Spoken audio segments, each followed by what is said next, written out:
இன்றே டவுன்லோட் செய்து உங்கள் ஃபேவரட் ஷோக்களை என்ஜாய் பண்ணுங்க. சார் இந்த கொரோனா வந்துச்சு இல்லைங்க சார். ஆமா. அந்த டைம் வேக்சின் போட சொன்னாங்கல்ல, எல்லாரும் போட்டாச்சு.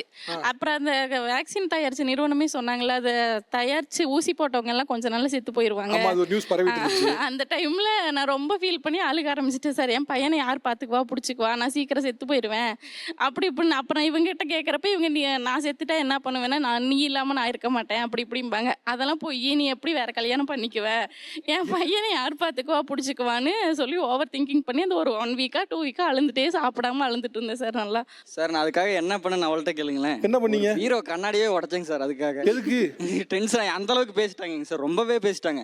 ஏன்னா அந்த அளவுக்கு அவங்க கற்பனை ராணி ஆயிட்டாங்க சார். இவங்க சொன்ன மாதிரி தாங்க சார், நைட்டு அவங்களாவது சவரமா சாப்பிட்டு தூங்க விடல ஏதோ ஒன்று பண்ணிட்டாங்க.